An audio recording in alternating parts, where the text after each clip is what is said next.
Merci. Donc, bonjour à tous. Je vois quelques têtes que je connais. Je suis très heureux de vous retrouver, même si, les conditions sont un peu particulières parce que j'avais prévu 2 séances et puis les problèmes du mois de mai sont très difficiles. Donc, merci aux responsables de l'Université populaire de m'avoir permis de rallonger d'1 quart d'heure la séance d'aujourd'hui, ce qui me permettra quand même, j'espère, de tenir quelque chose d'à peu près correct et en même temps de laisser la place pour la discussion parce que c'est très important et ça fait partie des choses qui sont absolument nécessaires à la discussion parce que il y a toujours beaucoup de questions.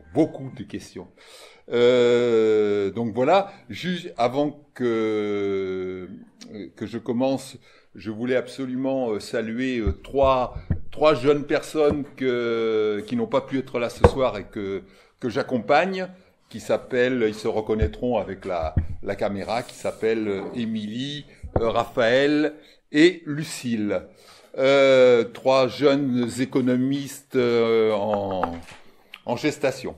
Voilà, donc l'intitulé de cette conférence, c'est le défi écologique, social, industriel face au capitalisme actionnarial mondialisé. Donc juste un tout petit point, parce que ça va déjà aider d'entrée. Actionnarial mondialisé, les 2 mots ont leur importance. Actionnarial, il traduit le fait de la financiarisation de notre système économique, des conseils d'administration. Il traduit l'importance, surtout, on va le voir, de la valeur actionnariale comme critère déterminant du fonctionnement de ce système économique, et mondialisé parce que depuis les années 80, il s'est passé une chose très importante, c'est que non seulement avant on avait libéré les échanges de marchandises, mais là on a libéré les capitaux. Et ça a changé beaucoup de choses, puisque désormais, à partir de ces années-là, on a pu commencer à exporter non seulement des biens et des services, mais des usines. Donc voilà, que vous avez la note, ça va aussi nous servir. Donc le fil directeur, 3 parties. Pourquoi une transition écologique, sociale, industrielle est à l'ordre du jour. 2e partie, les caractéristiques de ce capitalisme actionnarial mondialisé, ses composantes, les politiques conduites par les États. Et on verra que, justement, là, une des caractéristiques du capitalisme actionnarial mondialisé, c'est que le politique a perdu la main. Et donc, les États sont dans un processus d'adaptation, d'accompagnement. Et donc, c'est ce qui pose énormément de problèmes. Et on le verra, la condition, de mon point de vue, ça fait partie de la discussion, la condition disons, de traitement de ce défi, de ce triple défi, c'est le retour du politique au sens large, c'est-à-dire l'État et les sociétés civiles, parce que je pense que dans le cadre et la logique du fonctionnement du CAM, du capitalisme actionnarial mondialisé, ne permettra sans doute pas de relever ces défis. Voilà. Donc, première partie. Je parlais d'une transition sociale et une triple transition à l'ordre du jour. Donc pour expliquer ce point de vue, pourquoi c'est à l'ordre du jour, je reviens un instant sur la crise sanitaire et économique, puis le conflit ukrainien, et sur les enseignements qu'on peut en tirer. Alors, tout ce qu'on tire de cette crise sanitaire et économique ou du conflit ukrainien, si vous voulez, c'est pas des nouveautés. Tout ce que je vais vous citer là, on le savait, sauf que ça l'a remis en première ligne. Voilà. Et de manière concentrée. Donc, quels sont les quelques enseignements? Premier, la fragilité et la dépendance du tissu économique français comme conséquence de la mondialisation. Alors, rappelez-vous, hein, la dépendance aiguë dans certains secteurs, les médicaments, les équipements médicaux. Plus tard, juste au moment de la sortie de la crise Covid, le manque de semi-conducteurs. Voilà, notre dépendance aiguë dans un certain nombre de secteurs, et donc qui révélait l'éclatement des chaînes de production, l'éclatement des chaînes de valeur dans le monde entier, et nous étions dans une file d'attente. Et bien sûr, vous pouvez décliner derrière le coût environnemental. Parce que quand on a justement, quand on a des chaînes de production qui sont à l'autre bout du monde, eh bien non seulement il faut transporter un certain nombre de marchandises, mais en même temps les conditions de la délocalisation ou de la localisation à l'extérieur font que en général ça se produit dans des pays où les normes sociales, écologiques, environnementales ne sont pas du tout au diapason des nôtres, et Dieu sait que, y compris chez nous, il y a beaucoup de choses à dire. Donc, fragilité et dépendance du tissu économique. Ensuite, deuxième enseignement, dépendance énergétique des économies françaises et européennes. Dépendance énergétique, alors vous avez là on l'a sous nos yeux, une double dépendance, une dépendance énergétique et géopolitique, puisque, vous le savez, 40% du gaz de l'Union européenne vient d'un pays, d'un seul, la Russie, et que c'est à peu près la même chose pour le pétrole. Si vous ajoutez le pétrole, pour le pétrole, la Russie plus les États du Moyen-Orient, vous avez 80-90%. Donc une dépendance géopolitique. Et en même temps, une dépendance aux énergies fossiles. C'est-à-dire que depuis les années 80, notre mix énergétique, il n'a pas changé. Depuis le début des années 80, nous sommes toujours à peu près au même niveau de dépendance par rapport aux énergies fossiles, c'est-à-dire 80%. Voilà. Donc c'est ça que ça révèle. Hein, c'est-à-dire tant que le robinet coule, on ne sait pas préoccupé de cette dépendance. Troisième enseignement, les vertus de l'État social, qui est une avancée majeure du XXe siècle, non pas un coût, mais une ressource pour la société. C'est pas moi qui ai dit ça, c'est notre président. Et je vous remercie entre parenthèses d'être venu ce soir. Voilà, j'avais une concurrence très dure. Ben bon. Vous vous souvenez de son allocution au moment du début de la crise Covid, l'État social n'est pas un coût mais une ressource pour la société. Et on le voit, on l'a vu pendant toute cette période. Qu'est-ce qui tient dans une période de crise? Ben c'est le système social, c'est les services publics, c'est notamment le service public de santé, etc.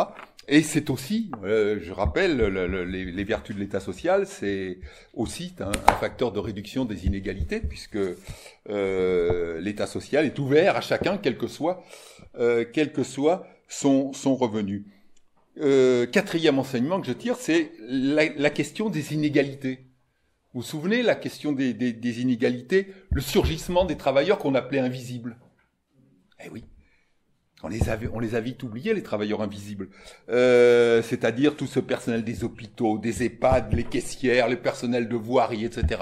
Bon, tous ces gens, voilà, qu'on voyait jamais, mais qui sont indispensables au fonctionnement d'une société et qui sont mal payés. Ça, c'était le premier cercle. Et le deuxième cercle, c'était, on l'a vu aussi à cette occasion-là, la montée de la précarité, c'est-à-dire tous les gens qui sont en intérim, travaillent au noir, temps partiel, ils se retrouvaient d'un coup sans job. Et qu'est-ce qu'ils faisaient? Ben, ils allaient faire, pour un certain nombre d'entre eux, la queue dans les banques alimentaires. Donc, voilà, ça a été aussi un révélateur de cette question très forte des inégalités. Vous leur faites passer là un truc, là, si... Il y en a peut-être d'autres, je ne sais pas qui... Voilà. Hop, excusez-moi. Allez.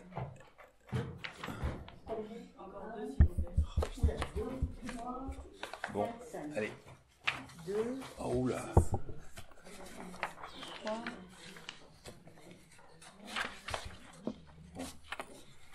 Bon, après j'arrête parce que sinon j'arriverai pas à tenir mes délais. Hein. Donc, quatrième enseignement, la question des inégalités. Le cinquième, moi qui m'avait beaucoup frappé à l'époque, c'est l'absence de vaccins français. Et l'absence de vaccins français dans le pays de Pasteur, dans le pays où il y a une tradition de recherche dans ces domaines, j'y ai vu quand même le symptôme d'une insuffisance de notre travail de recherche. J'y reviendrai. Hein.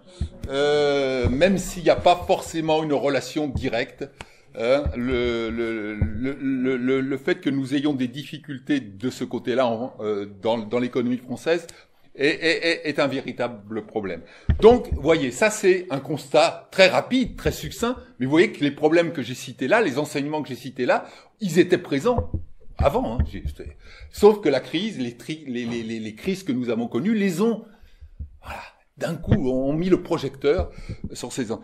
Alors, donc quand on fait ce constat, et ce constat, c'est, si vous voulez, là on est dans le domaine de l'analyse. Il n'est pas contestable. Par contre, après, quand je dis ce constat, il appelle la nécessité d'une réorientation sociale, écologique, industrielle en France et en Union européenne. Oui, mais il n'y a pas d'automaticité. Hein. On le verra. C'est pas parce qu'on fait ce constat-là que demain, toutes les questions que je viens de citer vont trouver leur... Là, il y a plus rien d'inéluctable. Donc, je vais simplement montrer, essayer de montrer, là, dans ce deuxième point, l'ampleur qu'on mesure, parce que ça nous remettra en tête pourquoi il faudra une impulsion politique. L'ampleur des mutations à réaliser. Donc, je prendrai à chaque fois un ou deux exemples pour que vous voyez ce que ça évoque. Quand je parle de réorientation sociale, je parle d'investissement dans les services publics. En premier lieu, la santé, mais aussi le système éducatif. Je parle de politique de réduction des inégalités, que ce soit des politiques salariales ou de redistribution. Je parle de garantie d'emploi, parce que on fera la reconversion écologique, mais regardez les travailleurs sous-traitants de l'automobile qui sont sur les moteurs thermiques. Eh oui, eux, ils sont condamnés à terme. Donc, si on ne prévoit pas aussi des garanties pour ces travailleurs-là et les reconvertir, on aura des problèmes. En plus, on aura du mal à faire accepter la nécessité de cette...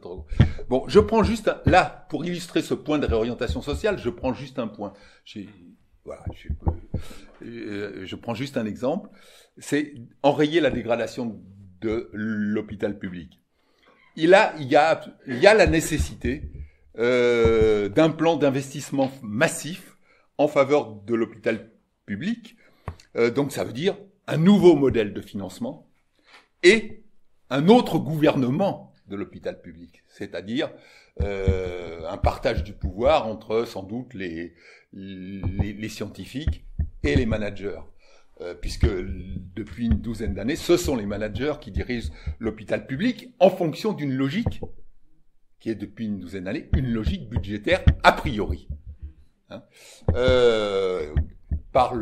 et cette logique budgétaire, elle s'inscrit chaque année dans ce qu'on appelle l'ONDAM, l'orientation des dépenses nationales, des dépenses d'assurance maladie. Il fixe un objectif, c'est-à-dire que l'hôpital public a un budget fixé a priori. Donc, on n'est pas du tout dans la logique de réponse aux besoins des citoyens. Donc, vous voyez ce que ça suppose comme renversement. Ça, c'est l'exemple pour la réorientation sociale. Réorientation écologique, ça suppose des investissements massifs dans les économies d'énergie. Bon, par exemple, rénovation des bâtiments, transport collectif, les énergies décarbonées. Là, je ne tranche pas sur le mix dans les énergies décarbonées, mais quel que soit le mix, que ce soit le nucléaire, les énergies renouvelables ou les deux, il y a des investissements très importants. L'agriculture bio, voilà, la réorientation écologique. Voilà. En gros, c'est celle-là. Alors, je prends un exemple pour vous montrer là aussi. La rénovation des bâtiments. La rénovation des bâtiments, il y a eu une proposition. Alors, vous faites un petit retour en arrière. Vous vous souvenez de la Convention citoyenne? Il y a eu une Convention citoyenne qui s'est tenue à peu près à partir de l'automne 2020 jusqu'au début 2021. Bien. Sur ce terrain-là, qu'est-ce que proposait la Convention citoyenne? La Convention citoyenne, elle proposait quelque chose qui est très important, c'est la concentration des aides vers une rénovation globale et qu'on aille, et donc ça veut dire prendre des dispositions vers une obligation de rénovation. Qu'a retenu la loi qui a suivi, vous vous souvenez des discussions qu'il y a eu, on a bien sûr pas retenu toutes les propositions, il y a eu une espèce d'ambiguïté là. Et il y a eu une loi qui s'appelait la loi climat, votée par le Parlement en juillet 2021.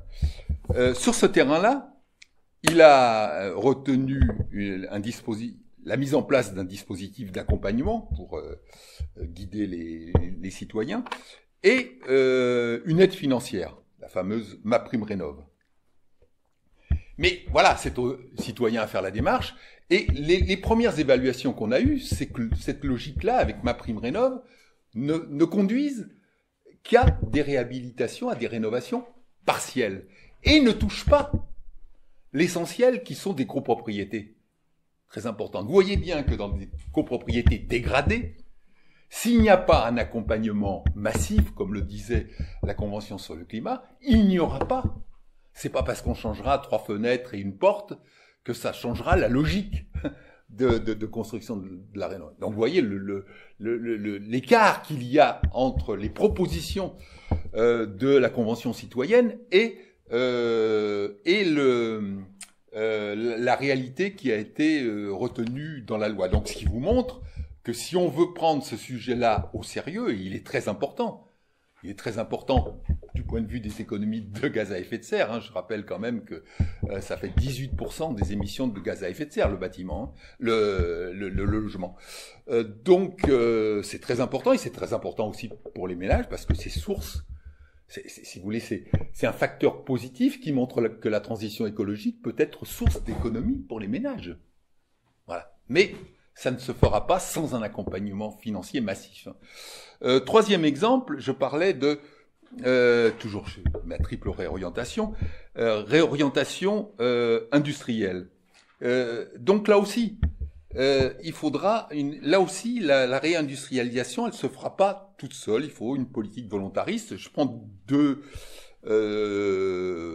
exemples. Bien, par exemple, pour les médicaments et les équipements médicaux de base, et vous voyez que cette question-là qui a été posée, au moment du Covid, elle est revenue sur la table l'hiver dernier, pour d'autres médicaments. Donc, et on comprend bien pourquoi, parce que tous les médicaments de base, les labos les ont externalisés dans le monde entier, notamment en Inde, en Chine, etc. Voilà. Donc, si on ne veut pas que chaque année nous ayons des pénuries sur tel ou tel problème, je pense, je suis pas tout seul, je reprends ces idées-là aussi de spécialistes de la question, y compris le président de la Société pharmaceutique française, qui a dit ça serait bien qu'on ait un pôle public pour les médicaments de base, qui serait chargé de coordonner l'approvisionnement, les capacités des différents labos sur ce terrain, qu'on n'ait pas chaque hiver des problèmes sur un certain nombre de médicaments. Donc voilà, la politique volontariste en matière industrielle, c'est dans certains cas, parce que je ne pense pas globalement qu'on rapatriera tout ce qui a été délocalisé pendant des années. Mais il y a un certain nombre de points sensibles où il faudra le faire. Et le deuxième point sur lequel je veux attirer votre attention, c'est que cette transition écologique, etc., elle suppose un certain nombre d'investissements dans des nouveaux matériaux. Je prends l'exemple des semi-conducteurs. Les semi-conducteurs, il va y en avoir partout. Et notamment dans les batteries des fameux véhicules électriques. Or, depuis des années, l'Europe, la France, les États-Unis aussi, se sont massivement désinvestis de la production des semi-conducteurs, y compris même partiellement de la recherche en matière de semi-conducteurs. Donc si on veut redonner à l'Union européenne, à la France, leur place sur ce terrain qui va être décisif, eh bien, à un moment donné, il va falloir participer au financement d'investissements, c'est-à-dire permettre à des grandes entreprises mondiales sur ce terrain-là de venir investir en France et d'y poursuivre le recherche. Et ça va pas être facile parce que vous en avez tous entendu parler. Les Américains ont compris qu'ils avaient du retard et ils ont mis un paquet financier extraordinaire, 350 milliards, sur la table, le fameux IRA, Inflation Reduction Act, pour que les entreprises sur ce terrain-là investissent aux États-Unis.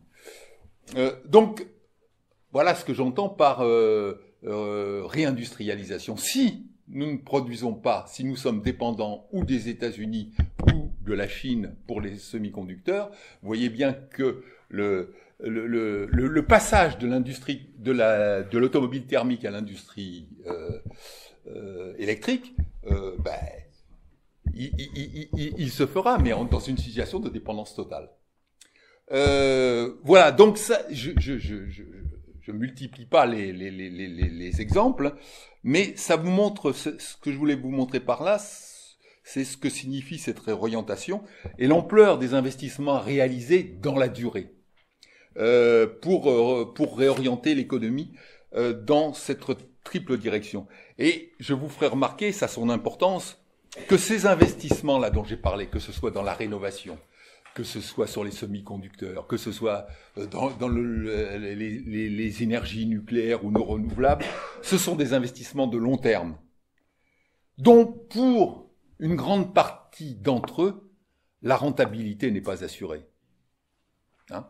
Imaginez de construire des infrastructures ferroviaires, de rénover des bâtiments, c'est pas les entreprises du CAC 40 qui vont aller s'investir là-dedans.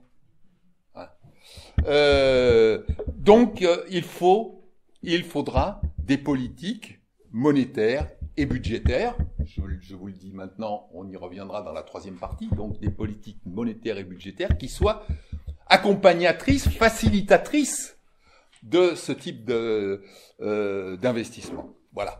Donc, là, j'ai posé le cadre de pourquoi je disais que cette triple transition écologique, sociale, industrielle est à l'ordre du jour. Voilà.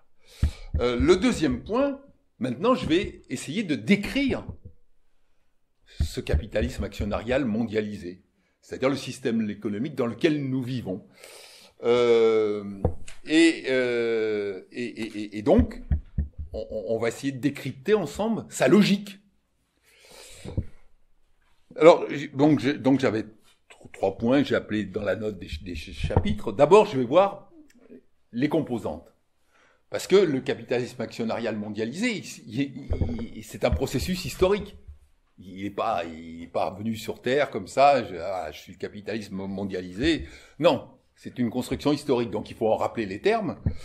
Donc, il y a plusieurs composantes. La première, c'est la composante commerciale, historiquement. C'est-à-dire, c'est la libération des échanges de marchandises, c'est la marche vers le libre-échange. Donc, vous voyez ce que ça suppose, ça, la marche vers le libre-échange, c'est l'impulsion aux échanges commerciaux via la réduction des droits de douane, via l'interdiction des pratiques discriminatoires, c'est-à-dire les quotas, les refus de vente à certains États, etc. C'est aussi un lieu pour régler les différends commerciaux entre États. Et cette impulsion aux échanges commerciaux, elle a été donnée par des organisations internationales. La première dans lesquelles participent les États. Et la première d'entre elles, ce fut le GATT. Le GATT, c'est l'acronyme anglo-saxon qui a été conservé, donc je vous le donne tel quel, ça veut dire General Agreement on Tariff and Trade, accord général sur les tarifs et le commerce. C'est 1947. C'est les bases du libre-échange. C'est-à-dire que les États, à ce moment-là, ils sont une vingtaine, en gros, c'est les pays du bloc occidental. Ils disent, ils font l'analyse que dans l'entre-deux-guerres, un des facteurs de déclenchement des conflits, c'était le fait que chaque État ait développé une politique ultra-protectionniste. Et c'est d'ailleurs ce système de pensée qui a fonctionné aussi pour la création de l'Union européenne. Rappelez-vous, l'Union européenne, c'est d'abord, on crée les bases économiques avant de penser les bases politiques. Donc il y a ces accords du GATT, et donc à partir de 1947, il y aura des cycles de négociations réguliers jusqu'à 1995 avec la création de l'OMC, Organisation mondiale du commerce. Et donc entre 47 et 2000, les droits de douane quand même ont été divisés par 10, parce que c'est le marchepied. S'il n'y a pas de libre-échange, même à la suite, si on monte des usines, mais qu'elles ont des droits à l'extérieur et qu'elles ont des droits de douane extrêmement importants, c'est pénalisant. Au départ, le libre-échange, ça permet une forte réduction des coûts. Donc les droits de douane ont été divisés par 10 pendant cette période-là. Les pays qui étaient 25-30 au moment du GATT, ils sont devenus 150. La Chine adhère à l'OMC en 2001. Donc on est dans un système de généralisation du libre-échange. Je reviens pas, j'ai pas le temps, mais si vous avez des questions, je répondrai volontiers. L'OMC qui est créé, qui est un débouché de tout ce mouvement-là en 1995, il connaît des difficultés depuis le milieu des années 2000. Juste un symptôme, vous voyez bien là que entre les États-Unis et la Chine, il y a déjà eu des mesures de guerre économique avec la montée sur certains produits de droits de douane. Donc on n'est plus tout à fait même si de manière globale, on n'est pas revenu sur les baisses qui ont intervenu. Localement, il y a des problèmes, et surtout on est en difficulté pour aller plus loin. Ça, c'est la composante commerciale. La deuxième composante, et par rapport à notre sujet, elle est centrale, c'est la composante financière. Et donc là, on peut la dater. Ça date, c'est au cours de la décennie 80. Le point de départ, c'est l'arrivée de Reagan. Et donc, au cours de la décennie 80, il se passe des choses très très importantes. Un ensemble de décisions aux États-Unis d'abord, puis en Union européenne via le traité de l'acte unique 1986.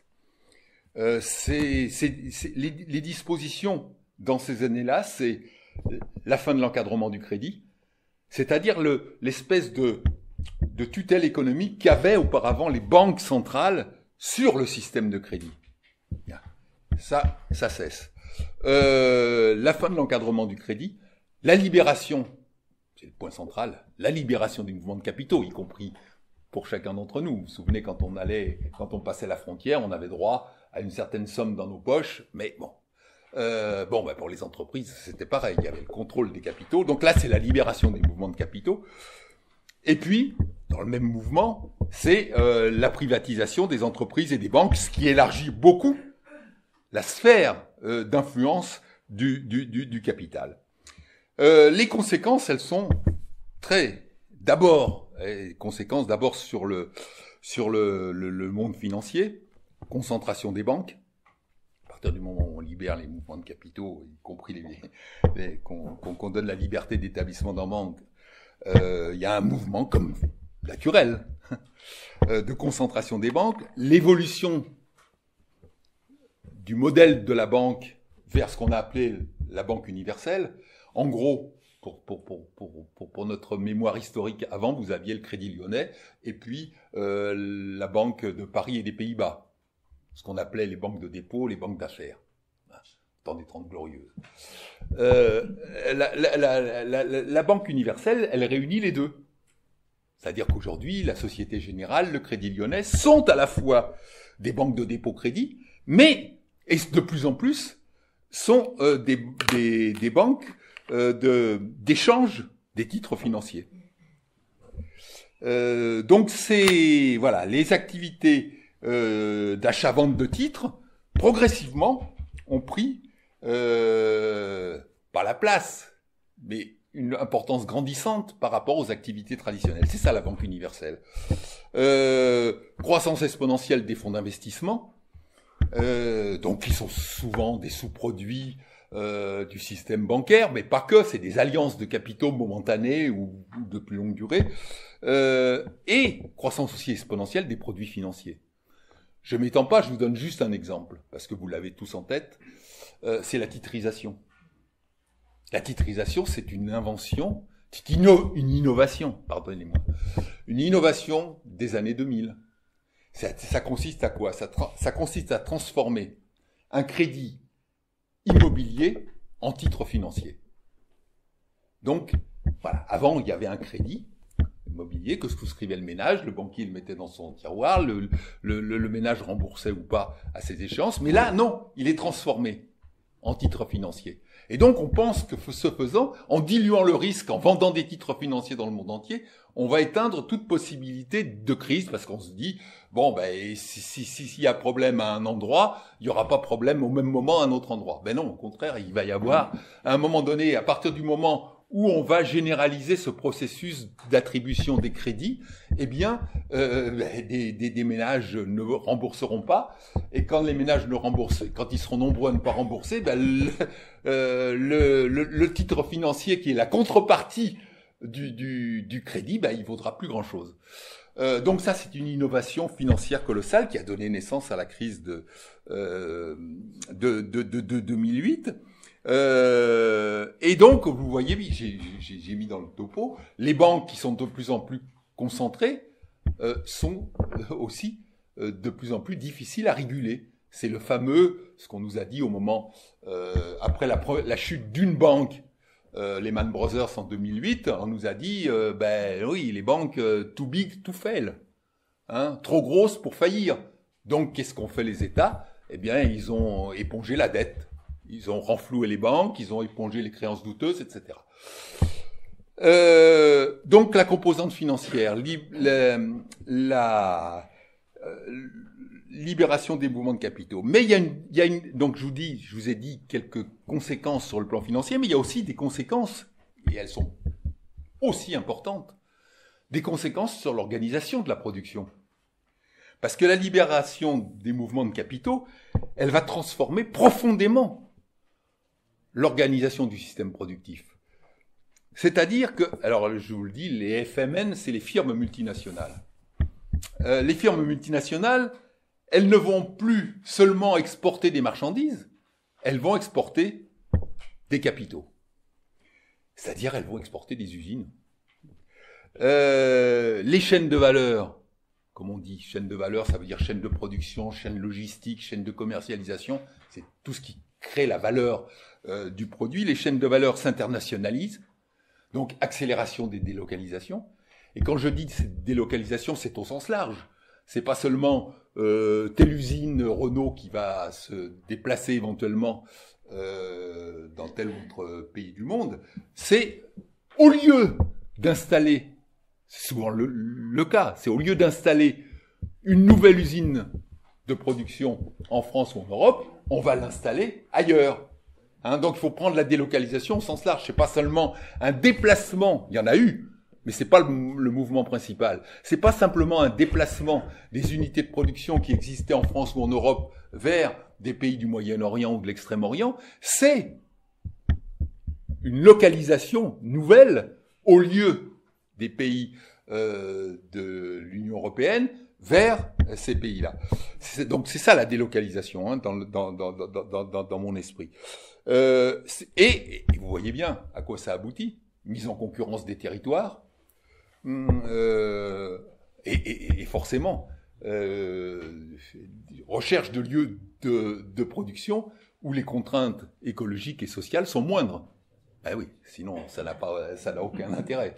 Hein, donc on rentre à partir de ces années 80 dans un système de dumping, on le verra, je vais en reparler, hein, fiscal, social, environnemental. Alors, parallèlement à cette internationalisation des chaînes de valeur, les firmes multinationales vont être progressivement gouvernées par la finance, à un double titre. D'abord parce que les institutions financières, c'est-à-dire les banques, les compagnies d'assurance, les fonds de pension, etc., les institutions financières deviennent progressivement les actionnaires dominants. Pas forcément majoritaires, mais dominants, influents dans les grandes entreprises.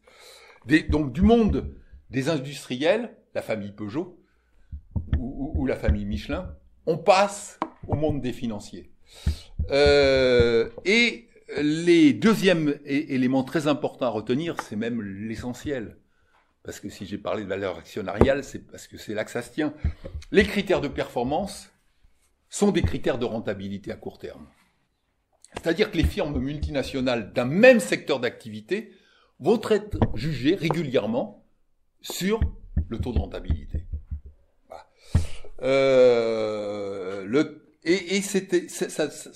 Cet indicateur va devenir l'indicateur clé de la comparaison sur le marché des actions.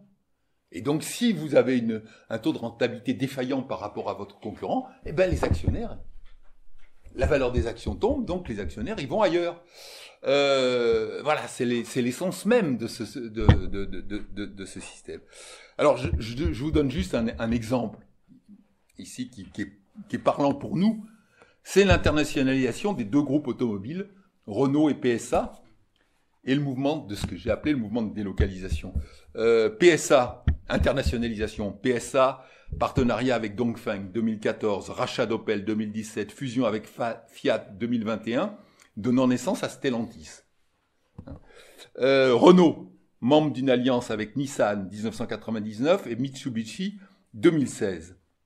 Le résultat de cette internationalisation, c'est la multiplication ce que je disais il y a un instant, multiplication des sites de production hors de France, l'internationalisation donc des chaînes de production et la multiplication des échanges à l'intérieur même du groupe Renault ou du groupe Stellantis, etc. Donc le résultat, la part des véhicules produits en France n'a cessé de décroître avec ses conséquences sur l'emploi en France. C'est-à-dire qu'en 2005,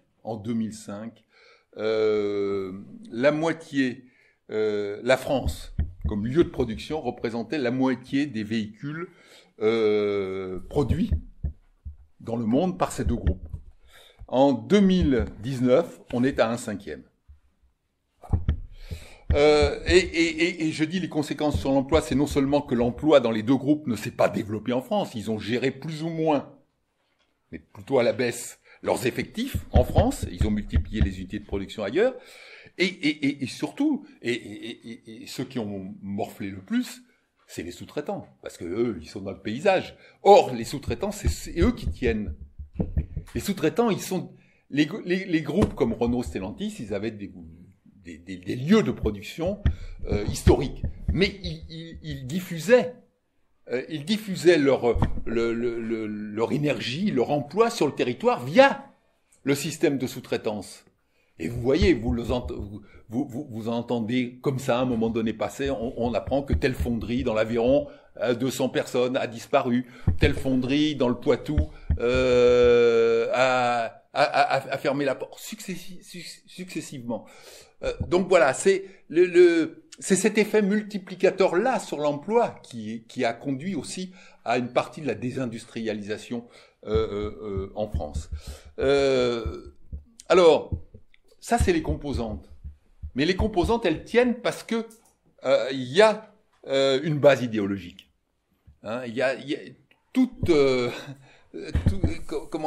construction sociale a sa base idéologique qui justifie à un moment donné qu'elle existe et qui lui permet de justifier aux yeux des autres qu'elle agit dans l'intérêt commun.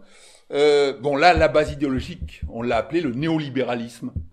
Le néolibéralisme, c'est porté au départ par ceux qui accompagnaient Reagan, l'école de Chicago, donc, mais qui avait une pensée économique structurée. Hein. Friedman, etc. Et je vous ai remis ici, c'est juste, les principaux items de ce qu'est le néolibéralisme. Bon, faut l'avoir en tête. Hein. C'est très simple. Hein. Les acteurs économiques sont rationnels et cherchent, en toutes circonstances, à optimiser leur situation économique. L'homme se définit comme un homo economicus. À tout moment, il arbitre de manière rationnelle en fonction de son intérêt économique. Ça, c'est la base. Hein. C'est cette pensée que l'homme est un homo economicus, un acteur rationnel. Le deuxième, et tout s'enchaîne. Le marché concurrentiel, c'est le lieu de rencontre entre acteurs rationnels. Donc l'équilibre qui va se produire sur le marché rationnel, c'est le meilleur, puisque c'est des acteurs qui optimisent leur situation économique. Donc ils se rencontrent entre acteurs rationnels. Et voilà, il y a un équilibre qui se fait sur le marché et qui produit la meilleure situation économique. Alors, pour rendre, et là, c'est là que c'est intéressant et qu'on voit les retombées sur beaucoup d'autres choses, pour rendre les acteurs rationnels, notamment les entreprises, parce que c'est elles qui pilotent l'investissement, il faut les libérer des contraintes de l'État social. Donc réduire les cotisations, les taxes, etc. Pourquoi ? Parce que ces contraintes, entre guillemets, elles pèsent sur la productivité, elles créent des distorsions entre entreprises de différents pays, elles constituent des signaux négatifs pour les investisseurs. Donc il faut les libérer au maximum des contraintes de cet État social et libérer les mouvements de capitaux, ce qui a été fait dans les années 80. Donc à partir de ce moment-là, les entreprises pourront alors dégager les profits leur permettant d'investir. Les profits, rappelez-vous la fameuse phrase, les profits d'aujourd'hui sont les investissements de demain. C'est-à-dire que, et c'est ça la force, c'est de nous dire le profit c'est pas quelque chose de mauvais, au contraire, c'est la condition du progrès futur. Donc il faut l'optimiser. Et je dirais entre parenthèses, parce que je suis un tout petit peu malveillant, mais les profits, c'est aussi la base de rémunération des actionnaires. Et dernier point de la doctrine, enfin, très résumé, bien sûr, mais c'est pour vous faire quand même comprendre que tout ça a quand même une certaine logique. Le progrès technologique offre à chaque moment de l'histoire de nouvelles opportunités de croissance et de profit. C'est-à-dire que l'accent est mis totalement, y compris la manière de penser la transition écologique, sur le progrès technologique. C'est-à-dire qu'aujourd'hui, l'exploitation de vos gisements de pétrole, la rentabilité faiblit, eh bien vous allez faire de l'investissement en eau profonde, vous allez faire de l'investissement en gaz de schiste, parce que vous avez les technologies aujourd'hui qui vous permettent de faire ce type d'investissement. Ou bien vous allez avoir, et c'est une réponse qui est donnée par les pétroliers pour traiter la question, on va être capable de plus en plus d'investir dans le captage du CO2. Voilà. Donc la technologie est une réponse, ce qui évite de se poser la question de la sobriété, des modes de consommation, etc. Alors ces idées, il faut bien voir là, ces idées, elles deviennent dominantes durant les décennies 80-90 dans les grands pays développés et dans les institutions internationales.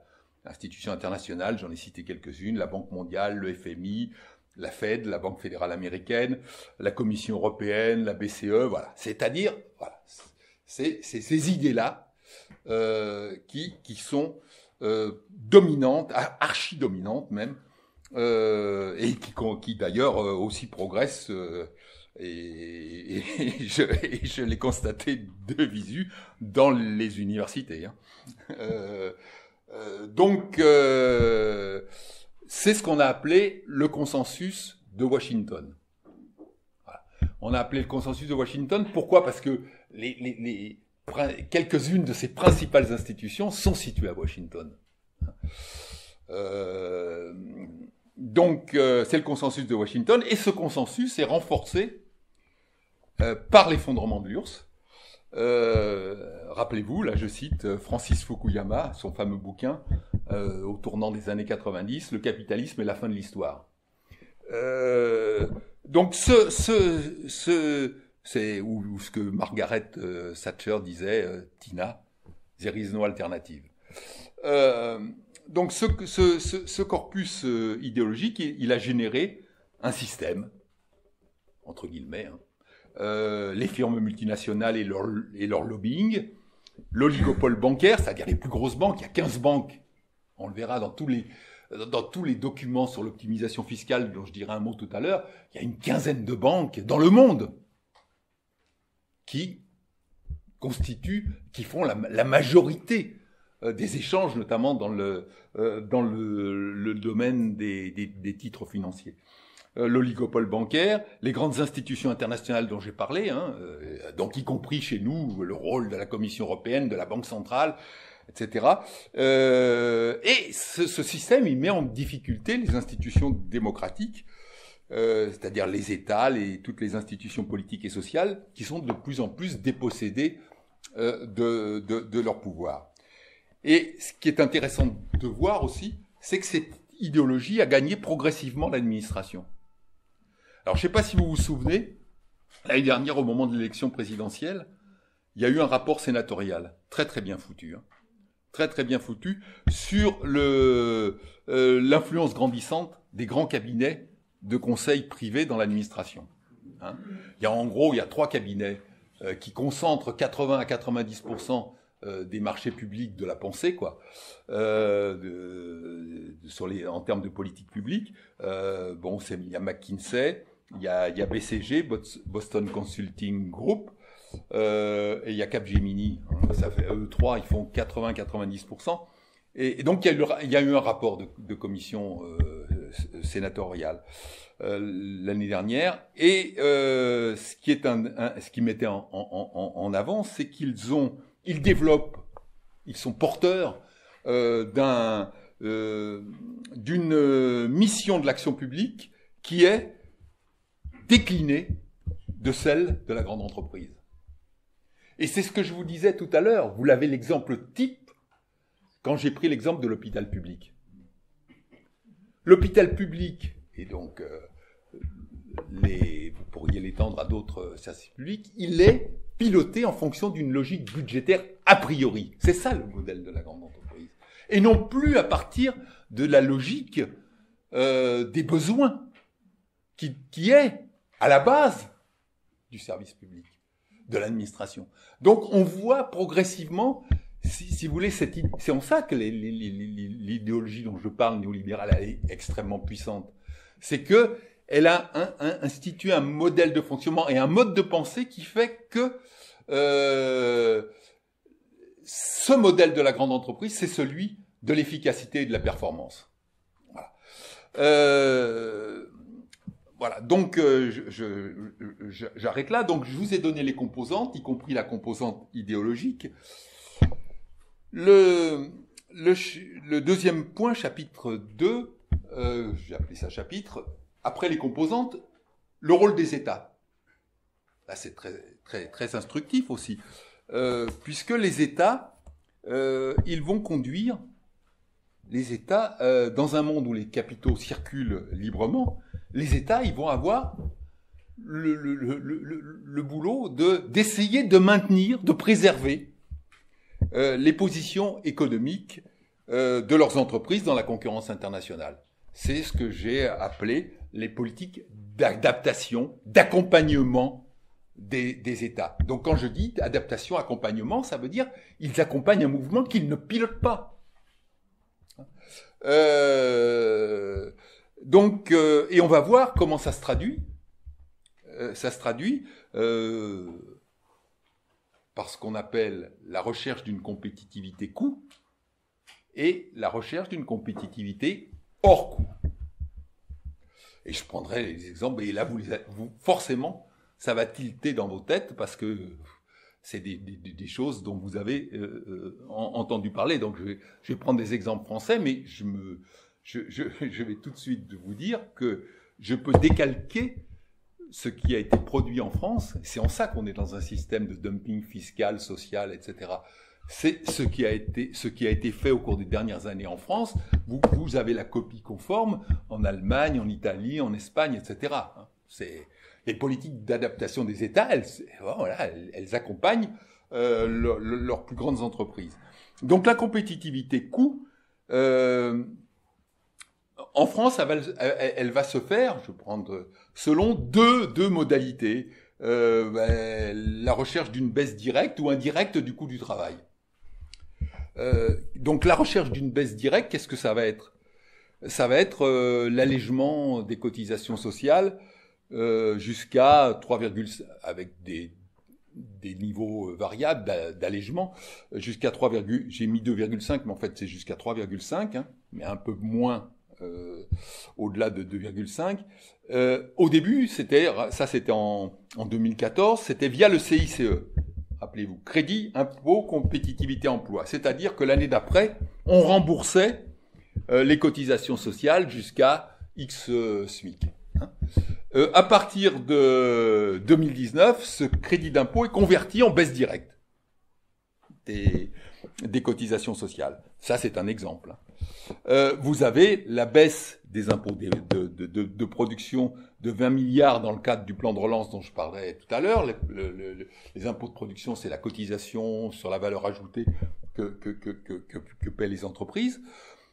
Vous avez autre modalité, et ça a été, c'est mis en œuvre, disons, quasi quotidiennement, dans le contexte inflationniste actuel, la préférence donnée à l'octroi de primes. Primes, donc, dont vous savez qu'elles sont par essence très inégalement distribuées et pas forcément pérennes. Donc la fameuse prime Macron qui a existé l'année dernière, c'est-à-dire qu'on a incité les entreprises à distribuer des primes Macron par négociation interne, et jusqu'à 5 000 euros, c'est exonéré de toute cotisation fiscale et sociale. Donc, vous voyez, ce passage par les primes, c'est une manière indirecte de réduire le coût du travail, donc avec les allègements de cotisation dont j'ai parlé, etc. Ça, c'est les exemples de baisse directe. Les exemples de baisse indirecte, c'est via une organisation du travail, un marché du travail plus flexible. C'est les fameuses lois Macron. Ça avait commencé avant, hein. Moi, je reprends que les dernières années. Cette politique de baisse des cotisations sociales, de recherche d'une flexibilité plus grande de l'organisation du travail, elle date pas spécialement de Macron. Le président actuel, il a continué une logique qui avait commencé bien avant. Hein, attention, hein. Je voudrais pas que vous pensiez que c'est seulement. Hein, c'est dans la logique du système économique où il y a une recherche à un moment donné de baisse du coût du travail sous une forme ou sous une autre pour rendre les entreprises françaises, entre guillemets, les plus grosses, plus adaptables sur le marché mondial. Donc la recherche de cette baisse indirecte via l'organisation du travail, c'est les fameuses lois Macron de 2017-2018. Je vous donne ici quelques exemples. C'est les accords d'entreprise qui deviennent la norme. Avant, c'était les accords de branche. En matière de rémunération, de conditions de travail, de durée du travail, etc. C'était les accords de branche qui offraient une espèce de garde-fou. Maintenant, c'est les accords d'entreprise. Donc, si vous descendez au niveau des accords d'entreprise, forcément, vous introduisez une concurrence sur ces termes-là à l'intérieur des branches. Voilà. Donc, les accords d'entreprise deviennent la norme. Le plafonnement des indemnités prud'homales, quelle que soit la cause du licenciement, les indemnités prud'homales sont plafonnées. C'est-à-dire que l'objectif, là, c'est de réduire l'incertitude du coût du licenciement. Vous savez que ça ne dépassera pas un certain plafond. C'est les réformes successives, on en a connu en 3-4 ans, 2 déjà, de l'assurance chômage. Avec à chaque fois des conditions un peu plus rigoureuses pour bénéficier des prestations, etc. Je vous donne que les principales modalités, hein. J'ai pas trop le temps, mais il y avait aussi la possibilité d'une rupture conventionnelle collective. Il y avait déjà la rupture conventionnelle individuelle. On passe à la possibilité de rupture conventionnelle collective, ce qui évite de passer par un plan social et donc d'accompagnement. Enfin voilà. Ces politiques, elles sont développées, encore une fois, j'insiste, hein, c'est pas spécialement à la France, dans tous les États de l'Union. Donc elles pèsent sur...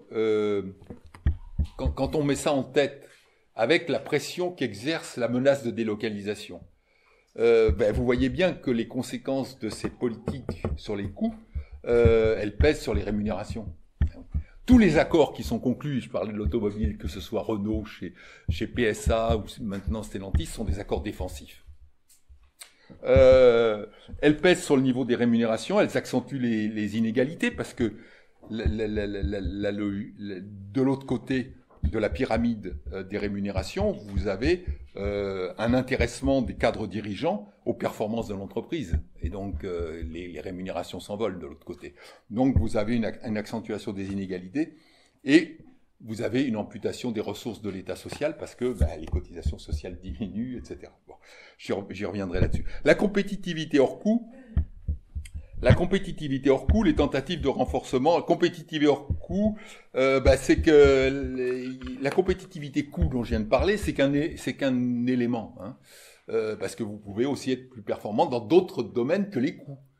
Hein, et c'est d'ailleurs quand on compare la France et l'Allemagne, c'est un élément de différenciation. L'Allemagne, elle a joué la politique de baisse des coûts aussi, comme la France, selon d'autres modalités, mais elle a joué aussi une autre carte qui est celle de l'innovation. Et on retrouve ça avec l'importance des dépenses de recherche-développement, le renforcement des compétences dans l'industrie. Et donc le renforcement des compétences dans l'industrie, c'est une cause et une conséquence à la fois. C'est-à-dire que l'Allemagne a une base industrielle plus large, mais elle l'a maintenue en ayant une politique de formation qui est beaucoup plus solide que celle de la France.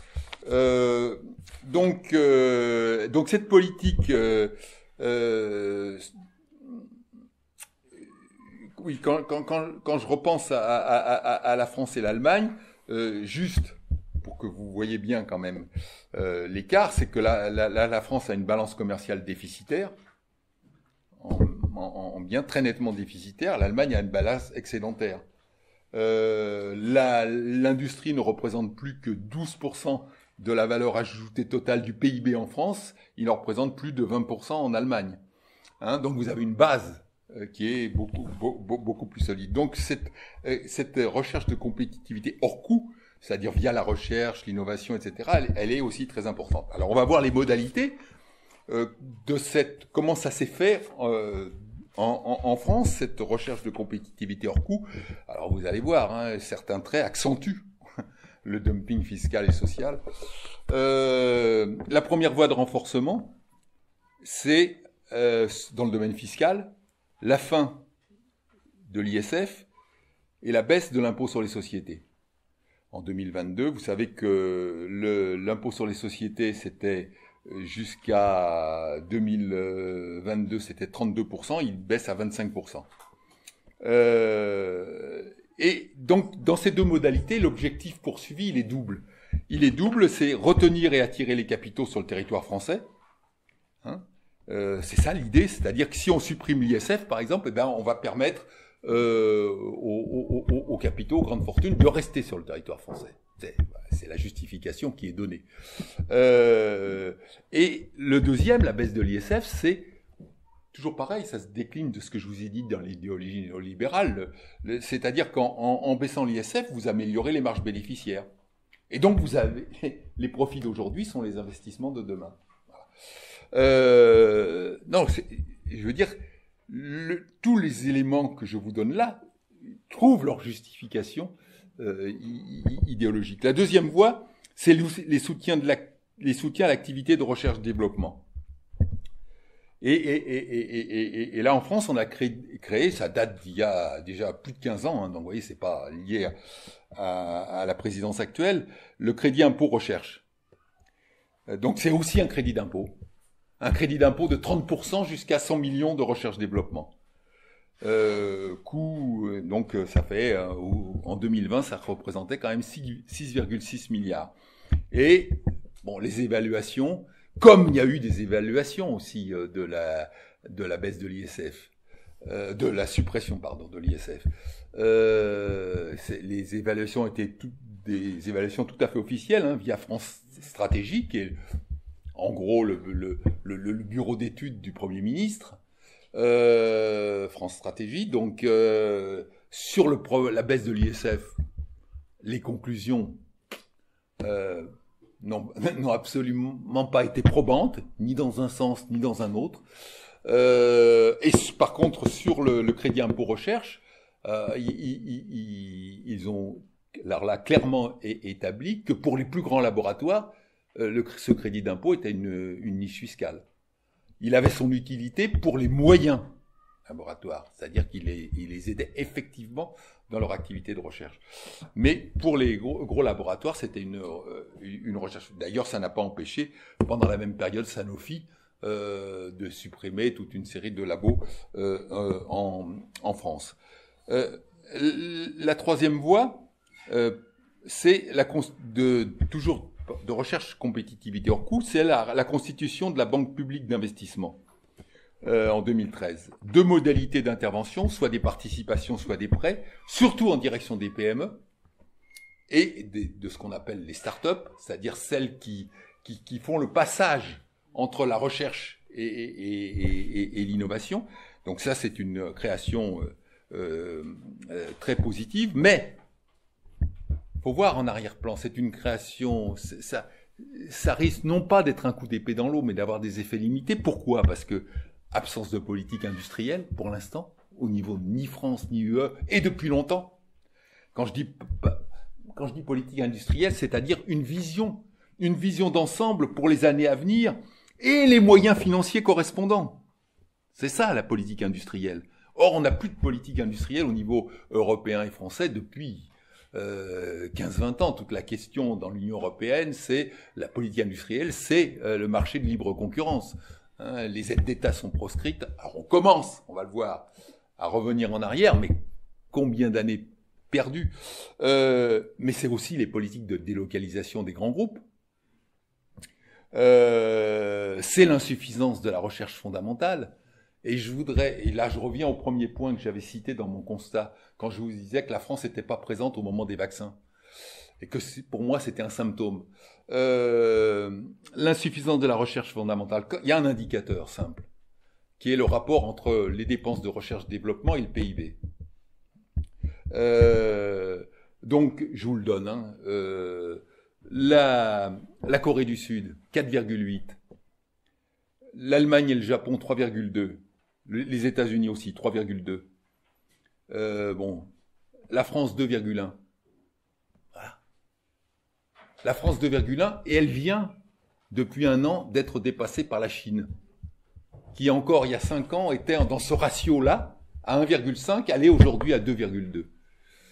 Donc ça, c'est un ratio fondamental. J'accompagne cette remarque chiffrée, statistique, mais qui est très, très importante, de la conférence qu'avait donnée Emmanuel Charpentier. Je ne sais pas si Emmanuel c'est le prix Nobel français en chimie de 2017. Emmanuel Charpentier, elle fait une conférence, une intervention à l'Académie des sciences en 2018, et elle intitule son exposé « La recherche fondamentale comme moteur de l'innovation ». Voilà. C'est-à-dire que si la recherche fondamentale ne vous donne pas d'emblée les clés de la réussite totale, mais ce qu'elle dit en gros, c'est que si vous n'en faites pas, vous n'aurez pas d'innovation. Et elle en sait quelque chose, puisque elle, dans son domaine de recherche, elle a été obligée de s'expatrier parce qu'elle n'avait pas les moyens de financer ses recherches dans les labos français. Si un jour vous avez l'occasion, revenez sur l'intervention d'Emmanuel Charpentier à l'Académie des sciences. C'est très instructif. Et donc ça montre le gap qui s'est progressivement creusé chez nous. Ces politiques de baisse du coût du travail ou de fiscalité attractive, bon, vous le voyez bien, elles mettent en œuvre un modèle de développement non coopératif via un dumping social, fiscal pratiqué par chaque État, et en même temps, contrepartie, ce dumping fiscal et social, il assèche les ressources qui alimentent soit l'État social, soit les politiques publiques d'investissement. Oui. Pourquoi est-ce qu'on pourrait remplacer dumping? Un mot français. Concurrence. Mais c'est concurrence, ouais, mais concurrence dans le sens d'une recherche un peu agressive. Voilà. Ouais. Dumping. C'est ça, c'est une concurrence exacerbée, quoi. Donc, alors, pourquoi la logique du troisième point? Pourquoi cette logique-là du capitalisme actionnarial mondialisé n'est pas compatible, de mon point de vue, avec ou difficilement compatible avec la triple réorientation sociale, écologique, industrielle dont je parlais au départ, qui est nécessaire aujourd'hui. Et donc, je vais, avant de revenir sur la question des taux de rendement, etc., comme critère de performance, je veux juste vous redonner un exemple que peut-être vous avez conservé en tête et qui dit quasiment tout, quoi. C'est l'exemple de Danone. Danone, c'est une firme multinationale, donc 100 000 salariés dans le monde, 9 000 en France. Au début de l'année 2020, Danone devient une entreprise qu'on appelle à mission. Ça veut dire, en gros, ça veut dire que une entreprise à mission, son objectif n'est pas seulement le taux de rendement du capital, mais c'est aussi des objectifs sociaux et environnementaux. Bon, ça, c'était, à un moment donné, c'était la rencontre d'un homme et puis d'une utopie, entre guillemets, dans le système. C'était Emmanuel Faber, jeune dirigeant de Danone, qui dit, voilà, on va mener, nous, dans notre groupe, on va tenir compte des objectifs sociaux environnementaux. Voilà. Donc, il trouve ce statut d'entreprise à mission. Qu'est-ce qui se passe à la fin de l'année 2020? Vous l'avez peut-être en tête. Recul du taux de rendement chez Danone par rapport à ses principaux concurrents. Donc, Danone, il est en concurrence avec Nestlé, Unilever, etc. Donc, recul du cours de l'action et crise au niveau de la direction de l'entreprise. Crise au niveau qui va se traduire par plusieurs conséquences importantes. Le remplacement du PDG, bien sûr. Un plan d'économie avec suppression de postes et un changement organisationnel majeur au sein du groupe. Voilà. Donc, vous avez là, si vous voulez, le condensé de la difficulté de faire admettre d'autres critères que le taux de rendement dans le fonctionnement d'une grande entreprise. Je vais pas le faire parce que j'aurai pas le temps, je pourrais vous citer, et là aussi vous l'avez dans toutes les têtes, parce que c'était là aussi présent l'année dernière c'est tombé aussi au moment de la campagne présidentielle, le cas d'Orpea.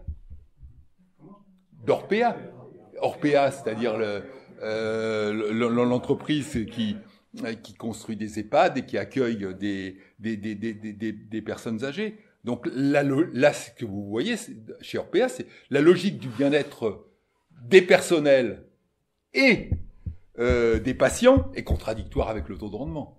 Bon, ça a été développé, là aussi, dans le rapport sénatorial de manière extrêmement nette. Non, c'est pas sénatorial. C'est le rapport, excusez-moi, de l'Inspection générale des finances et de l'Inspection des affaires sociales.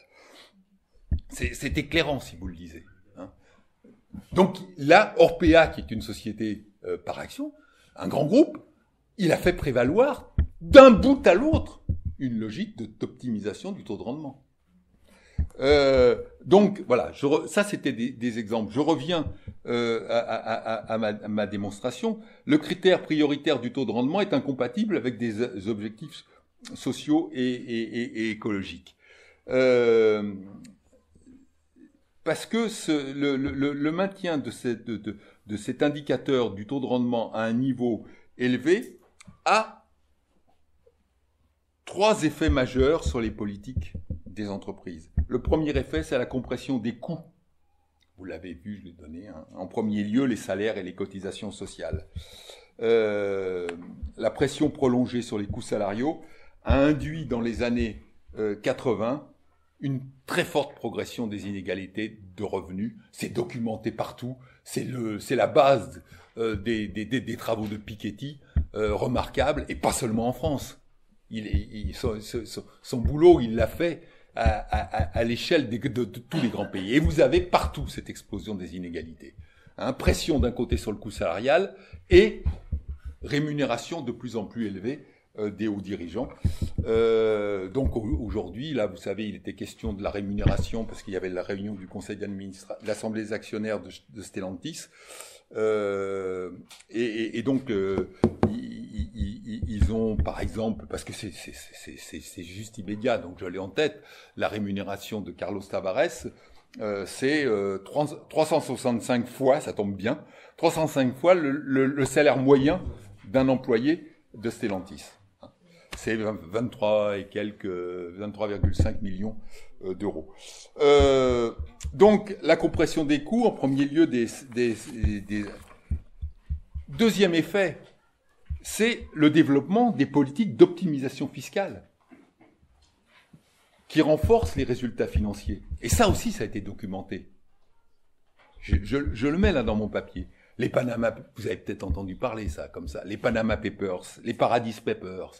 Qu'est-ce que c'est, ces Panama Papers, ces Paradise Papers? C'est des lanceurs d'alerte ou des mecs qui siphonnent à un moment donné des fichiers et qui les passent à un consortium de journalistes. Voilà, qui les exploitent. Donc, dans ce consortium de journaux, en France, il y avait Le Monde, il y a le New York Times, etc. Ils exploitent ces données, qui leur sont données, comme ça, un peu en catimini. Et qui montrent la réalité de l'optimisation fiscale.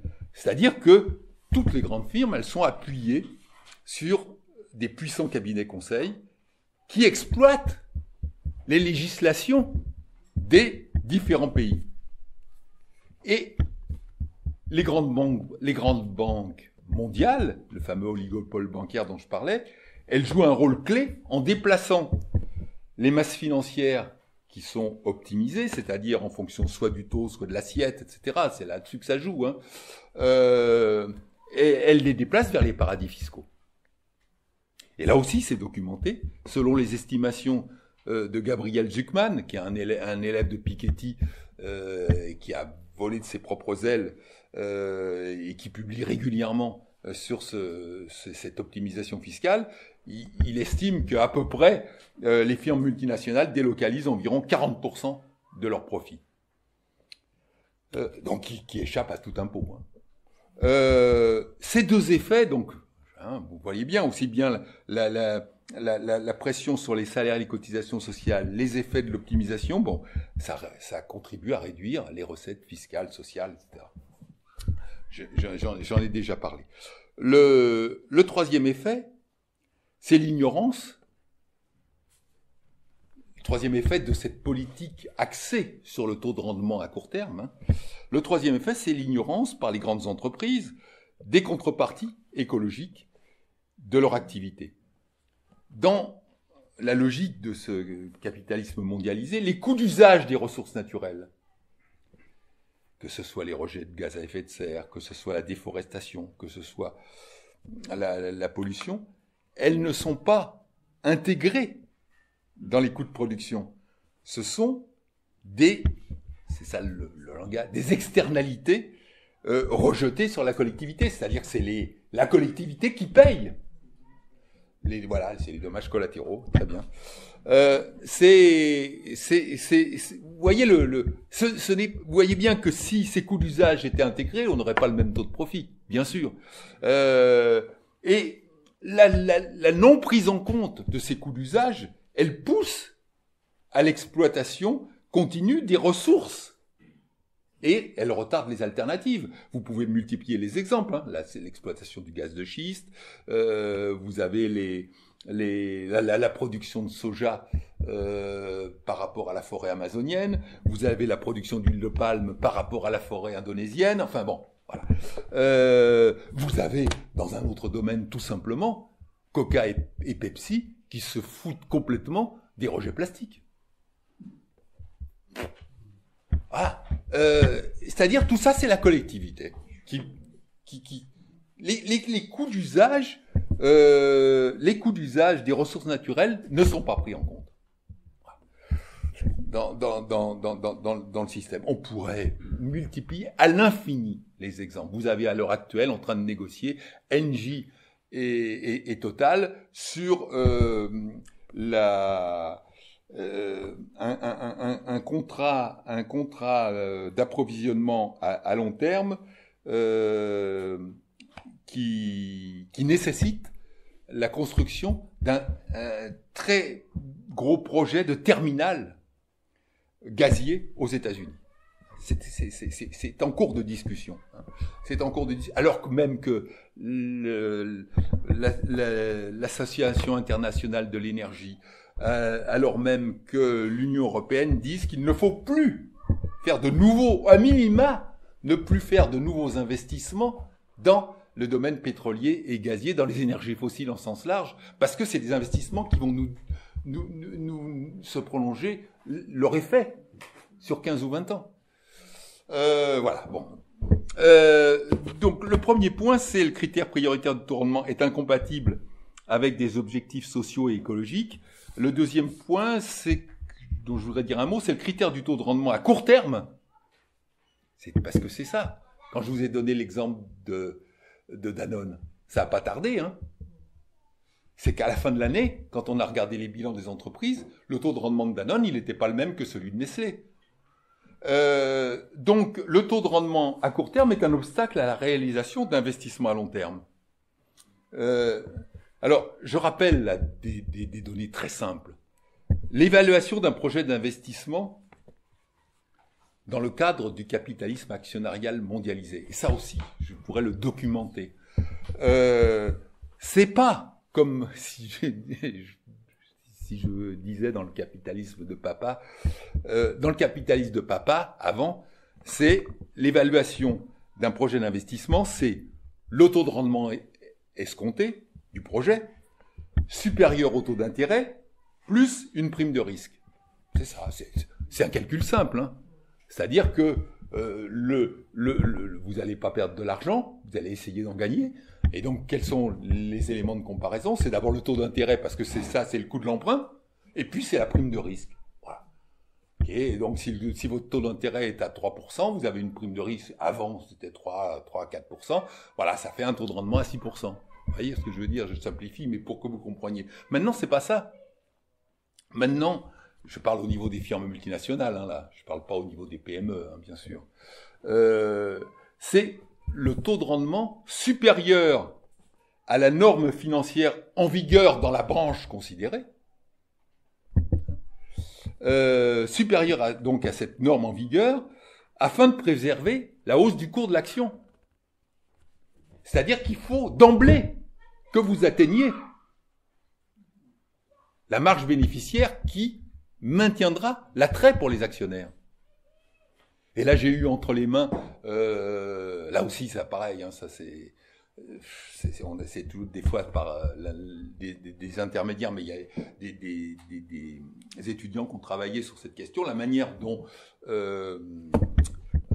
Nike, les baskets, Nike, le modèle de Nike, de construction, justement, de son taux de rendement. C'est que la marge bénéficiaire à atteindre, et qui est supérieure à la moyenne du secteur et de ses concurrents, c'est une donnée. Et le coût du travail, c'est une adaptation. C'est-à-dire que, et je ne sais plus, dans le cadre d'une basket à 80 € sur lequel l'étude portait, je crois que le coût du travail était autour de 1,50. C'est-à-dire que si, par exemple, et ça a été, là aussi c'était documenté dans l'étude, si le coût du travail il est supérieur à 1,50 dans je ne sais pas quelle province de la Chine, on va aller le produire au Vietnam. On va aller le produire en Thaïlande. Mais c'est un coût du travail d'adaptation. C'est pas un empilement, les coûts. Voilà. C'est-à-dire que la marge à atteindre est une donnée. Et c'est ce que je vous dis là. Le taux de rendement, il est supérieur à la norme financière en vigueur dans le secteur donné. Alors le secteur de l'automobile, ça ne sera pas le même que le secteur des industries agroalimentaires, etc. Mais dans un secteur donné, les capitaux sont en concurrence. Et ils vont prouver leur efficacité via le taux de rendement. Les investissements. Et c'est ça toute la contradiction que je voulais vous faire sentir ici. Les investissements requis par la transition écologique, sans parler de la transition sociale, c'est-à-dire dans l'hôpital public et ça, sont des investissements à long terme, dont, pour un grand nombre d'entre eux, la rentabilité est souvent faible ou aléatoire. Rappelez-vous ce que je vous disais au début, la rénovation des bâtiments, même le nucléaire. La rentabilité du nucléaire sur 40 ans. Les transports collectifs, les infrastructures ferroviaires. Vous voyez, tout ce qui est à la base, quand on parle de transition écologique, regardez, vous voyez bien que la rentabilité, si elle existe, au sens capitaliste du terme, elle ne peut se mesurer que sur le très long terme. Pas dans le court terme. Donc là, vous avez une contradiction, majeure. Et c'est la même chose quand on parle de relocaliser. Regardez, quand je vous donnais je reprends les deux exemples que je vous citais tout à l'heure pour le relocaliser. L'un, c'était de dire il faut un établissement public pour les médicaments ou les équipements de base. C'est pas là-dessus que vous allez dégager de la rentabilité très importante, puisque justement, c'est des produits qui sont sous-traités. Donc, il va falloir... il faut bien que quelqu'un, si on veut le réaliser, si on veut l'avoir à portée de main, il va falloir qu'il y ait un investissement qui se fasse dans ce domaine-là, qui n'a pas de rentabilité avérée. Deuxième exemple, quand je parlais des semi-conducteurs, alors là c'est le privé, mais vous croyez qu'une grande entreprise de semi-conducteurs comme Intel, par exemple, qui est une des plus grandes, avec le plan qu'il y a eu aux États-Unis, elle va venir en France s'il n'y a pas un accompagnement financier public très important? Ben non. Donc, même pour relocaliser ces productions qui sont prioritaires, y compris dans la question de la transition écologique, ou pour empêcher de nouvelles délocalisations, on ne peut pas uniquement se fonder sur le taux de rendement à court terme. C'est une impasse. Donc le retour du politique, au sens large, est nécessaire. Ça va être ma troisième partie. Mais je voulais quand même, et j'ai donné cette citation, et je vais la lire devant vous. Pourquoi? Parce que c'était très intéressant. L'entretien d'Éric Lombard. Éric Lombard, c'est le directeur général de la Caisse des dépôts. Donc c'est à la fois un acteur et un observateur. Parce que la Caisse des dépôts, c'est un opérateur public. Donc il est dans le monde financier, mais la Caisse des dépôts, son objectif premier, c'est pas le taux de rendement du capital. Donc c'est un observateur aussi du monde dans lequel la Caisse des dépôts opère. Hein. Et cette déclaration, ce que j'ai passé 1h30, à vous dire, il a mis 10 lignes, lui. Donc il est bien meilleur que moi. Alors, il pointe les dérèglements du capitalisme actionnarial mondialisé avec deux conséquences majeures. L'insuffisance des investissements et la hausse des inégalités. Et je vous le lis parce que ça résume mon propos. J'ai aujourd'hui la conviction que le capitalisme est déréglé parce que le taux de rendement demandé par les actionnaires est trop élevé. Les taux d'intérêt à long terme ont été bloqués à zéro pendant plusieurs années. Et même s'ils se redressent un peu, ils sont très loin de ce qu'ils étaient il y a 20 ans. Et les investisseurs demandent des rendements, de 8 à 15%. Voyez, donc je ne l'invente pas quand je vous parle de Danone et Orpea et compagnie. Demandent des rendements de 8 à 15%. Cela ne peut pas marcher. Cela veut dire qu'ils n'investissent pas assez parce qu'ils recherchent des projets très rentables. Très rentables. À la Caisse des dépôts, nous avons triplé notre volume d'investissement depuis 5 ans parce que nous n'en attendons pas une rentabilité supérieure à 4%. Voilà. C'est-à-dire, c'est la fameuse logique du capitalisme traditionnel, c'est-à-dire le taux d'intérêt et la prime de risque. À ces conditions-là, nous pouvons trouver des projets. Donc, vous voyez le problème, c'est que les investissements ne sont réalisés que s'ils permettent d'obtenir des taux, c'est ce que je vous disais dans le modèle Nike ou dans le modèle des très grandes firmes multinationales, des taux de rentabilité de ce niveau-là. Parce que c'est la logique qu'exigent les actionnaires dans un secteur d'activité donné. Ça, c'est le premier point sur l'insuffisance des investissements. Le deuxième point, c'est la hausse des inégalités.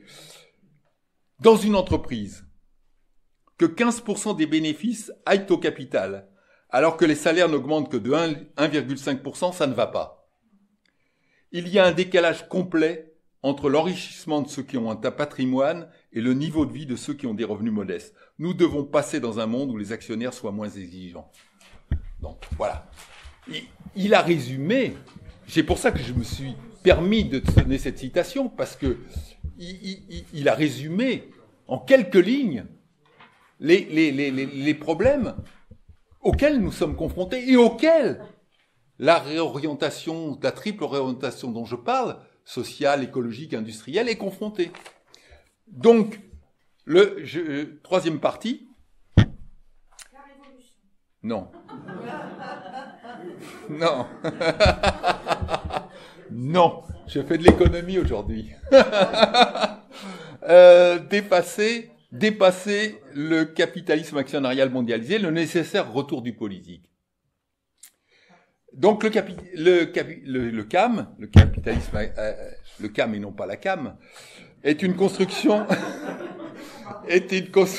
historique.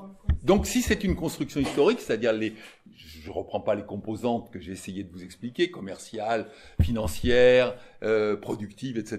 tout à l'heure, c'est une construction. Donc c'est dépassable comme toute construction historique. Les États, les sociétés civiles doivent reprendre l'initiative, mais on va voir de manière coordonnée, si possible. C'est là où, afin de pouvoir bifurquer vers cette triple transition. Alors, pour se donner un peu le moral, on peut repartir, quand je dis reprendre le nécessaire retour du politique, on fait un retour sur des expériences historiques que nous avons connues en Europe de l'Ouest ou aux États-Unis. En Europe de l'Ouest, c'est le lendemain de la guerre, c'est la construction des systèmes de protection sociale. Et en même temps, parce que quand on construit le système de protection sociale, historiquement, en même temps, on crée un système d'impôt progressif. Les deux vont ensemble. Vous comprenez pourquoi? Parce que ce système de protection sociale, il faut le financer. Et donc, on crée le système d'impôt progressif. Et donc, ça, c'est ce qui se passe, en gros, dans l'Europe de l'Ouest au lendemain de la guerre. Et aux États-Unis, c'est ce qui se passe sous Roosevelt pendant ces 3 mandats présidentiels avec le New Deal. C'est pareil, c'est la construction de l'État social. Mais, en même temps, ce qui est intéressant à ces époques-là, c'est que vous avez des expériences aussi qui accompagnent la construction de l'État social de limitation du pouvoir des propriétaires du capital. Vous avez plein d'expériences à ce moment-là. Je ne vais pas revenir, mais les nationalisations, la cogestion, le système de sécurité sociale, rappelez-vous, en France, il était géré au départ par les représentants des salariés. Et là, il a été confisqué par l'État et le patron, mais c'était les représentants. Donc, il y a eu toutes ces expériences historiques. Il y a eu la construction de ces systèmes de protection sociale et sa politique fiscale. Les systèmes de protection sociale, c'est les deux. C'est un système de réponse à des besoins sociaux et c'est un système de financement. Et vous avez, dans le même mouvement, que ce soit le New Deal ou ce qui se passe dans l'Europe de l'Ouest au lendemain de la guerre, vous avez les expériences de limitation de pouvoir des propriétaires. Alors, il faut en tirer le bilan.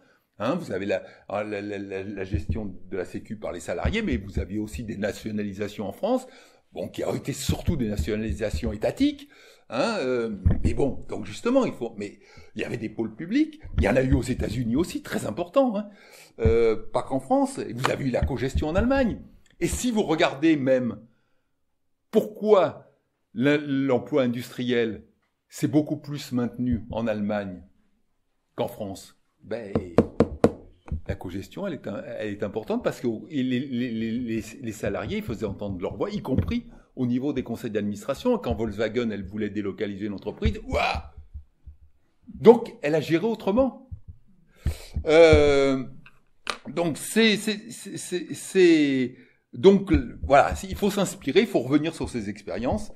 Donc bien sûr, le chemin va pas être simple, mais il y a des nécessités en même temps.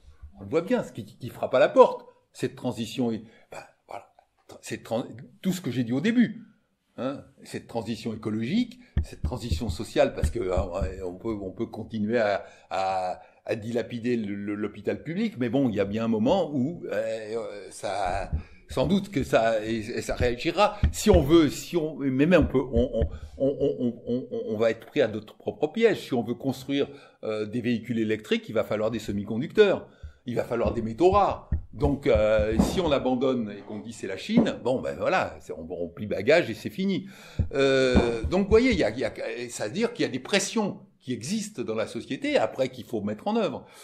Alors, il y a quand même eu, donc il y a eu, et là je viens à ça, quelques avancées.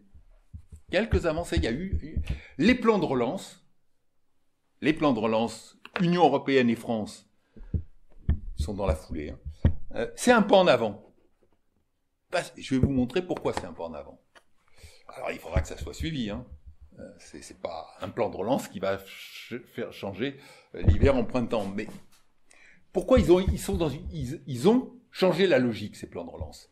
Ces plans, ils ont marqué une rupture par rapport aux politiques conduites dans le passé. Je reviens pas, vous savez, le fameux traité de stabilisation de 2012, préparé par Sarkozy, approuvé par Hollande, etc., qui, suite à la crise grecque, qui mettait à l'ordre du jour les équilibres budgétaires et donc les politiques d'austérité, etc. Voilà, c'est une rupture. Pour la première fois, le plan de l'Union européenne se traduit par une mutualisation des dettes. C'est-à-dire la capacité, non pas pour chaque État, mais pour la Commission au nom des États membres, d'emprunter sur les marchés financiers et donc de lever une dette commune et à un meilleur niveau que chacun des États membres, puisque c'est un collectif. Donc c'est ce plan de relance de 2020, c'est ça, c'est cette capacité, et c'est deuxièmement la capacité pour la Commission, le moment venu, quand il s'agira de rembourser, de développer des ressources propres pour assurer les remboursements. Des ressources propres qui ne seront pas celles de chaque État. Donc on a évoqué, justement, il faudra les trouver, ces ressources propres. Alors cette fameuse rengaine de la taxe sur les transactions financières, la mise au jour aussi de l'assiette de l'impôt sur les sociétés, qui est loin d'être commune. C'est bien pour ça qu'il y a de l'optimisation fiscale. L'optimisation fiscale, c'est pas seulement via le taux de l'imposition sur les sociétés, c'est via l'assiette, c'est-à-dire ce que recouvre la base de l'impôt. Donc, c'est la première fois avec ce plan de 750 milliards, dont 390 donc sous cette forme-là. Alors et qui est ensuite collectivement attribué une partie donc de ces 750 milliards, 390 à l'époque, sous forme de subventions aux États, à condition, et ça c'était aussi nouveau, le deuxième import, on emprunte en commun, et quelque part on guide l'investissement, c'est-à-dire on dit, au niveau Union européenne, que 40% de ces sommes doivent être consacrées à la transition écologique. Voilà. Donc, je vais pas plus loin. Bien sûr que ces plans, ils portent, c'était en milieu 2020, sur une durée de 4-5 ans.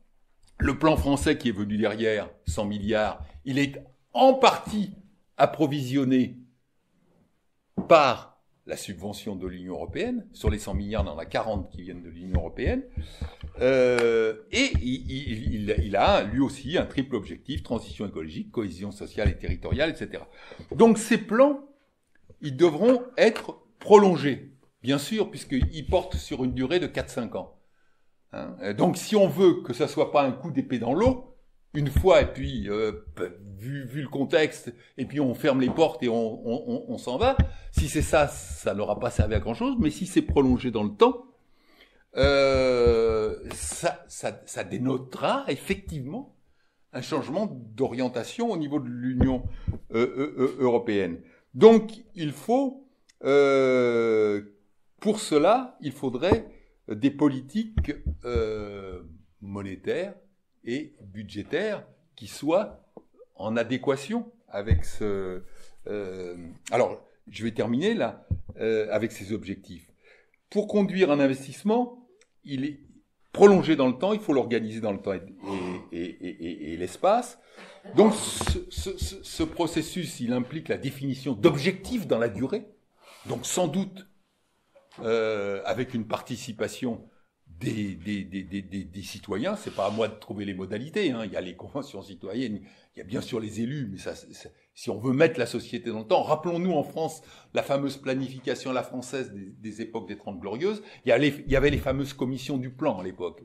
Les commissions du plan, il y avait le patronat, les syndicats, les collectivités locales, etc. C'est-à-dire que les objectifs qui étaient définis, c'était des objectifs qui étaient diffusés, arbitré quand même dans la société. C'est ce qui a permis la reconstruction. Donc, quels pourraient être même, on va pas phagocyter le débat, mais les grands thèmes, si on veut avancer, on les a en tête. Hein. Il y en a une partie, je l'ai dit tout à l'heure, c'est les investissements dans la transition écologique, sociale, industrielle. C'est aussi sans doute, parce qu'il faudra trouver des financements, avancer vers l'harmonisation fiscale et sociale. Eh oui. Vous voyez qu'il va être nécessaire à un moment donné de rompre avec la logique de concurrence fiscale et sociale à l'intérieur de l'Union européenne. Je ne vois pas comment on peut continuer se donner des perspectives d'investissement massif dans les domaines que j'ai cités et continuer à avoir de la concurrence fiscale et sociale qui amène à chaque fois un assèchement des ressources vers le bas. Ça veut dire aussi limiter le retour du politique, ça va être aussi ça. C'est pas simplement le retour à un moment donné d'une décision d'un plan de relance ou d'un nouveau plan d'investissement. Ça va être limiter l'influence du capital financier. Et donc là, limiter l'influence du capital financier, ça peut vouloir dire, si on pense à ce qui se passait au moment du New Deal ou de l'immédiate après-guerre, ça veut dire retour à des pôles publics, ça veut dire aussi une participation croissante des salariés au processus de décision dans les entreprises, que ce soit au conseil d'administration, que ce soit via, en France, ce qui existe, des pouvoirs nouveaux au conseil économique et social. Donc voilà, ce que j'appelle le retour du politique, c'est ça. C'est-à-dire, à un moment donné, c'est pas simplement les politiques budgétaires et monétaires. Bien sûr qu'elles vont avoir le sens qui va être donné à ces politiques budgétaires. Vous voyez que si jamais on vous dit l'année prochaine, parce que le traité de 2012 ou 2013 auquel je faisais allusion tout à l'heure, qui exigeait des États le retour à l'équilibre budgétaire, il a été suspendu pendant la crise. Il est toujours suspendu jusqu'à fin 2023. Qu'est-ce qui va lui succéder? Là, c'est très important ce qui va lui succéder. Parce que si on dit il faut retourner à l'équilibre budgétaire c'est tout ce que je suis en train de dire. Voyez, donc les conditions de dépassement de ce traité et la manière dont on va gérer les politiques budgétaires à l'échelle de l'Union européenne sont totalement décisives. Hein, si on revient à l'équilibre annuel à court terme, Ça condamne d'emblée. Donc, il faut trouver des modalités, et les modalités, elles existent. Hein, c'est sans doute avec des objectifs, justement, dans la triple transition, sur plusieurs années, parce qu'encore une fois, on ne peut pas être dans le court terme sur ces questions-là, donc sur plusieurs années, et sans doute, pour que cette transition s'opère dans le temps, il faudra une autre répartition des pouvoirs, y compris dans les entreprises. Je ne pense pas. Sinon, si vous voulez simplement des nouvelles normes, même budgétaires ou monétaires, qui s'imposent d'en haut aux entreprises, ne suffiront pas dans le cadre d'un capitalisme mondialisé. Il faut aussi qu'à l'intérieur des entreprises, il y ait une autre répartition. C'est ma conviction. C'est ça que j'appelle le retour du politique au sens large. C'est pas simplement les normes, les nouvelles normes de régulation des États via les politiques monétaires et budgétaires. C'est aussi une autre répartition des pouvoirs à l'intérieur même du système financier et productif. Bon, donc comment avancer sur toutes les questions dans une Union européenne à 27 ? C'est toute la question qu'on va retrouver l'année prochaine puisqu'on a des élections européennes. Dans un an, exactement. Donc, voyez bien, et je vais terminer par là, et voilà, j'aurais rempli quand même mon contrat. L'Union européenne à 27, c'est quoi ? Tout le monde d'accord, c'est pas possible. Ben, non, mais vous voyez qu'aujourd'hui, les questions sociales et fiscales, elles sont régies par la règle de l'unanimité. Vous voyez, déjà le problème. Deuxième élément, ce plan de relance dont j'ai parlé, que j'ai jugé positif, même s'il était limité. Je l'ai jugé positif en rapport avec l'histoire passée de l'Union européenne et ses politiques de retour drastique à l'équilibre budgétaire. C'est-à-dire le pilotage, comme je disais pour l'hôpital, le pilotage par une logique budgétaire forcenée. Donc le plan de relance, il rompt avec ça. Mais le plan de relance, il a été conclu par les États membres dans un contexte un peu particulier, qui était la sortie Covid, juillet du premier Covid, juillet 2020. Il a été conclu au forceps, parce que bon, je ne suis pas revenu parce que ça serait trop long, mais vous saviez, il y avait des États qu'on a appelés frugaux, qui ne voulaient pas d'une politique commune d'investissement. Et donc, on leur a donné des concessions financières dans la négociation. Donc, est-ce que ça, on est capable de le prolonger, de le renouveler au niveau européen ? Il y a les questions de l'unanimité sur les politiques fiscales et sociales.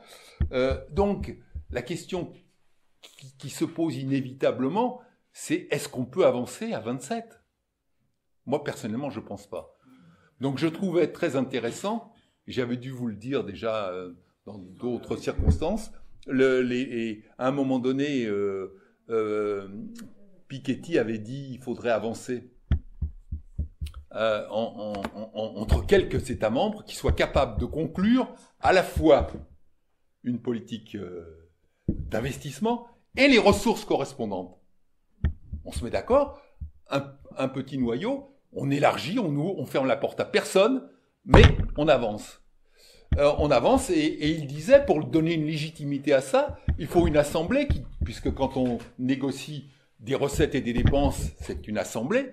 Et donc, il disait, il faut que cette assemblée, elle ait prise sur les États nationaux, donc qu'il y ait dans cette assemblée des représentants des parlements nationaux et pas seulement des parlementaires européens, pour ancrer le processus de décision dans la réalité nationale. Et je trouvais cette proposition qu'il avait formulée à un moment donné très intéressante pour sortir de cette... On le voit bien, à 27, on n'en sort pas. Donc, il faut... Et pourtant, les échéances, elles sont là. Donc, voilà, ça fait partie des discussions et on aura l'occasion de revenir sur cette question-là l'année prochaine parce que si j'ai la chance de revenir avec vous, je reparlerai de l'Union européenne puisque ce sera l'année des élections, des politiques économiques de l'Union européenne et bien sûr de ces questions-là. Voilà.